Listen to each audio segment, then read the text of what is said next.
Annyeonghaseyo 여러분. Setelah 2 bulan menunggu, season terakhir Penthouse akhirnya tayang juga.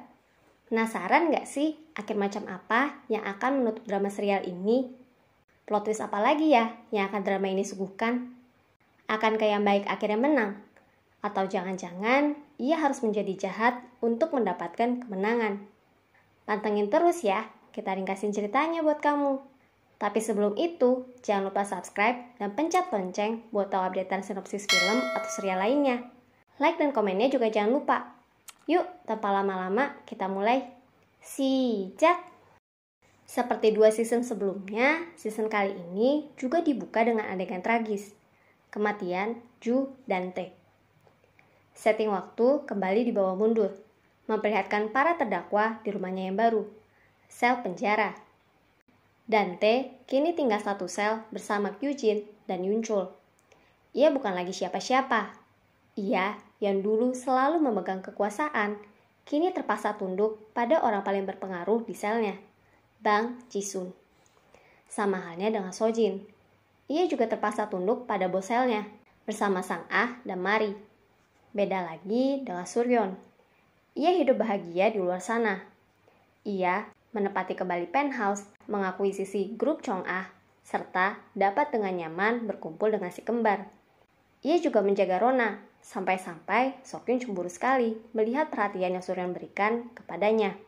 Ia merasa bahwa Suryon dan Sokun tidak mendukungnya, tapi mendukung sekali Rona.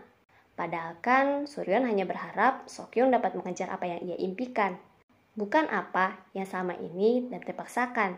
Tapi gimana ya? Sifat ambisius Dante sepertinya menurun pada Sokyung nih. Yunchul berusaha menikam Dante diam-diam. Ia ingin membalas perbuatan keji Dante terhadap Rona. Namun aksinya tersebut berhasil dihentikan. Ban Ji-sun juga menyita sikat gigi bermata tajam yang telah Yunchul asah. Menurutnya, Yunchul harus bersabar dan menunggu saat yang tepat agar bisa menghukum Dante. Belakangan baru diketahui kalau ternyata Ban Ji-sun ini adalah orang suruhan Logan. Ia bersama seorang sipir penjara bertugas mengamati Dante dari dekat. Logan rupanya juga menyusun rencana lain untuk menjatuhkan Dante. Saat berada di Amerika, ia menemui sosok misterius di akhir season kemarin. Ternyata ialah pemilik nama asli Ju Dante. Kita semua sudah tertipu.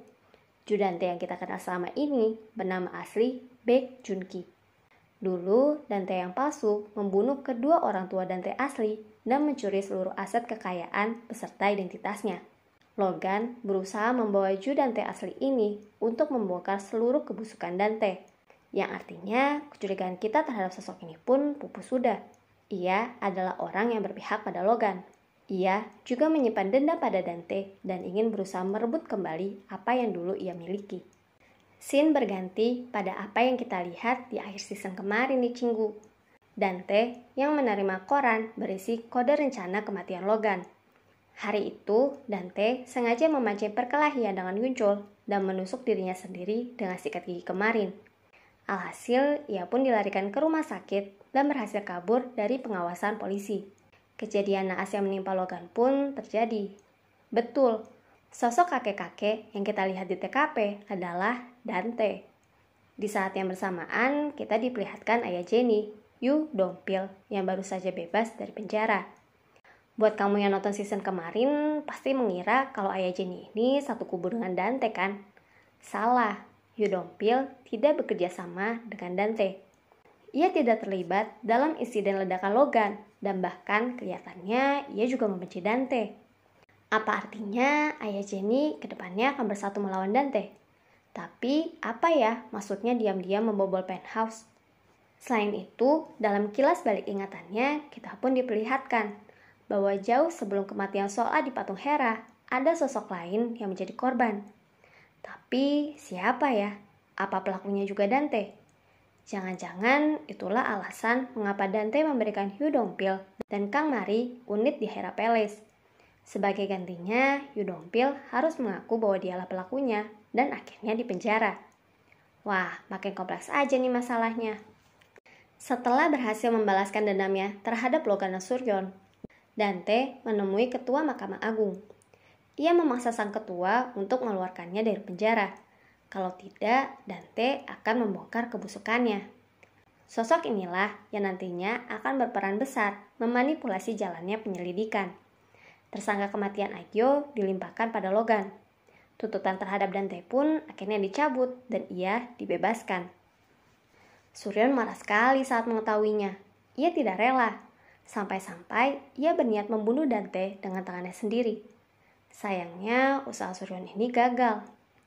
Kemarahan Suryon tampak nyata sekali. Jangan-jangan untuk menjatuhkan Dante, Suryon akan menjadi sosok jahat juga ya. Dante kembali ke penthouse. Suryon pun makin naik pitam, sama halnya dengan Sokhun. Rona bahkan harus meminum obat penenang saking panik melihat kedatangannya. Yang tampak baik-baik saja hanya satu orang, yaitu Sokyung. Ia bahkan percaya apa yang media beritakan, bahwa Loganlah pembunuh Aegyo, bukan Dante. Akibatnya, Sokhun marah sekali. Kalau menurut prediksi Mimin sih, hubungan Sokyung dengan Sokhun dan Suryon akan merenggang di season ini. Ia juga akan makin membenci Rona, sebab Rona mengambil perhatian Suryon dan Sokhun, serta menjadi saingan terberatnya. Surat rekomendasi menuju Universitas Musik Seoul yang dulu ia dapatkan pun terancam jadi tak berarti. Ya, buat apa? Kan pemenang asli Festival Musik Chong'a sudah kembali.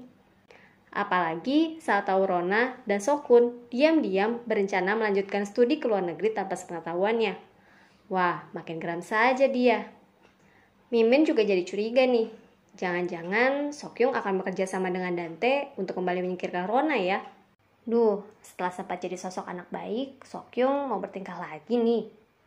Suryon terus memikirkan apa yang Logan ucapkan sebelum kematiannya. Sosok bernama Mr. Baek. Ia juga berusaha mencari orang yang dikabarkan pergi bersama Logan sebelum kematiannya. Di sisi lain, Baek Joon-ki tampaknya masih melarikan diri dan belum mengunjungi Suryon. Kenapa ya? Tunggu. Yuni sepertinya belum dibahas ya. Yuni tampak cukup baik beradaptasi semasa di penjara. Ia menjadi tahanan panutan dan mendapatkan lebih banyak kebebasan dibandingkan Sojin, Sang-ah, dan Mari. Dalam pertemuannya dengan Sojin, ia bertanya apa Sojin terlibat dalam kematian Logan. Tapi Sojin tidak tahu apa-apa. Setelah pertemuan itu, Sojin pura-pura jadi gila. Ia sengaja menyanyi semalaman seolah-olah tengah melakukan konser. Dengan kondisi mentalnya yang kacau, ditambah tuntutan terhadap Dante yang telah dicabut, hukuman Sojin pun akhirnya diringankan. Tapi baru juga senang, Sojin sudah diculik Yuni dan Suryon nih. Keduanya menginterogasi Sojin perihal keterlibatannya dalam kematian Logan. Setelah tidak kunjung mengaku, Suryon pun menjatuhkannya ke danau. Wah, apa benar? Bunda Dari akhirnya akan menjadi sosok jahat Cinggu. Saksikan ringkasan episode selanjutnya ya. Annyeong!